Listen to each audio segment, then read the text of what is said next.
Hi, friends, and welcome to Module 11, where we're going to discuss press conferences. You have an assignment that is due next week in Module 12, and the information that I've provided for you in this week's lecture and reading should help with that. We'll talk a little bit about the assignment in a couple minutes, but I want to dive right into the content. This is your real opportunity as a spokesperson during a press conference to deliver effective media relations, which could be the most important part of a crisis communications process. When the media and the journalists are present and you have that short window to deliver and clarify. First, I want to start talking about the nonverbal communication of the press conference. This is equally as important sometimes, or even more important than the verbal communication. You want to appear as a pleasant spokesperson on camera overall. What does that actually include? You want to have a good balance between compassion and control.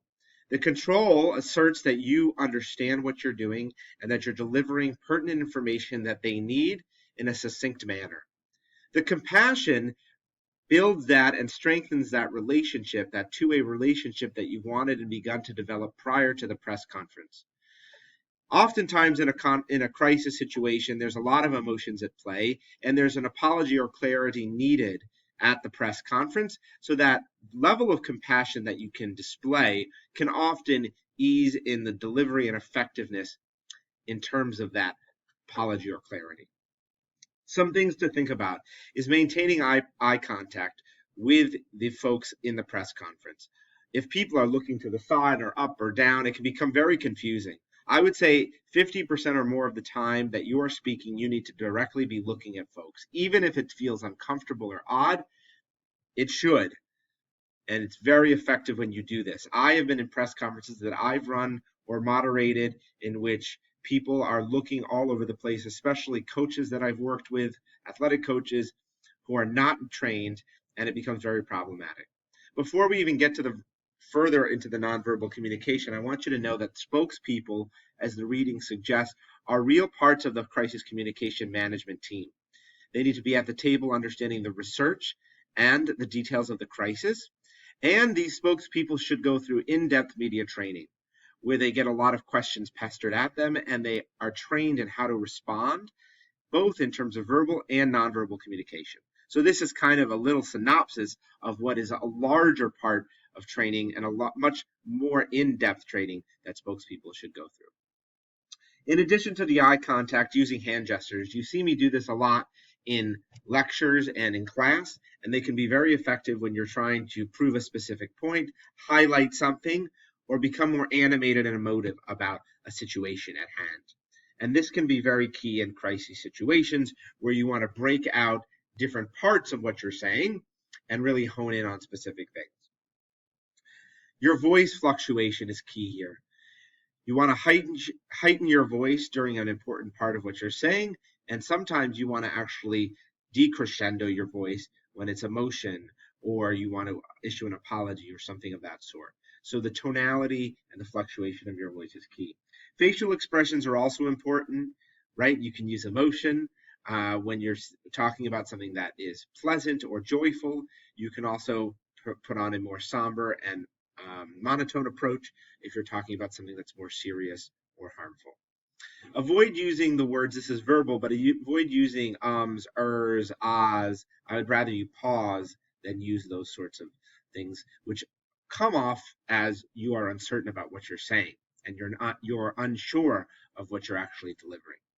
That's a little bit of touching on nonverbal. Also, make sure you look professional. It's business casual or professional business for both men and women in a setting, and I expect that you're able to deliver in that way during your press conference assignments in class. Now, going a bit more into the verbal communication, there's a couple of things you want to think about here.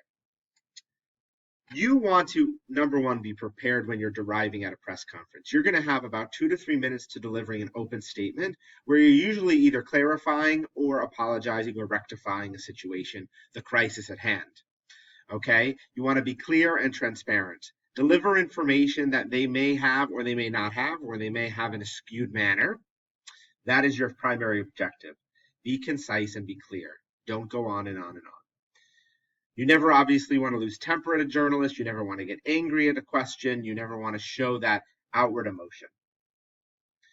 It's important if you're asked or misinformation is suggested in a question or a comment that you correct that information.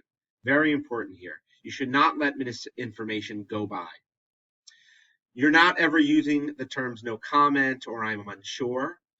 If there is a question that you honestly don't know the answer to, you need to say, I do not know because there is constant ongoing interactions and transactions as this press conference has begun, and I will be sure to email all those in attendance after the press conference. That might be an example of how you're going to address the question that you don't have the answer to without saying, I don't know, or I'm uncertain. You want to instill confidence in the journalists and the media presence that is there listening to you. Now, difficult questions. You're going to often get double-barreled questions or triple-barreled questions. A technique that is often suggested is to pause. Number one, pausing is your best friend in a press conference. There's nothing wrong with that. And asking for clarity or further explanation. This both allows the journalist to clarify for you, but also allows you time to deliver your information and think about your response. I've already talked about correcting misinformation is another thing, and if you're unsure of an answer to a question. This is, again, after all of the in-depth training that you go through. One thing that is important is preparing your answers for questions that could be asked. The real goal of a press conference is to deliver information into the questions that the journalists ask. You should already know the information that you want to deliver, and it should not be up in the air based on the questions that they ask. It's a matter of crafting your answers and framing them into the questions that are presented before you. This is just a brief synopsis of the press conferences. I've also provided some readings from the Coombs textbook, which is another one that I like to utilize. So I really recommend that you read that this week, and I've actually required it. And I'm going to provide some examples of really good press conferences and poorly executed ones as well for you to watch. And then your assignment next week, let me highlight this a little bit. We are asking you to run a mock press conference as a spokesperson. You're going to receive a real crisis situation that you're assigned Tuesday next week. And that means, yes, you have just a day to prepare. And that is because that is how a real crisis is. You don't have weeks to prepare and research. So you're going to have about 24 hours to research the situation, prepare an opening statement, and to prepare bullet responses that you're going to work into the journalist questions. You're going to be graded both on those two items, which are going to be submitted electronically, and on your nonverbal communications for a total of 15% of your semester grade. I will, and maybe some others will act as mock journalists, and they will ask you the questions. So again, you will be assigned a case next week. So between now and then, I really recommend that you hone up on your press conference management skills, and it should be a really fun way to dive into playing out how to actually run a press conference and be a spokesperson. Hope you have a great week, everyone.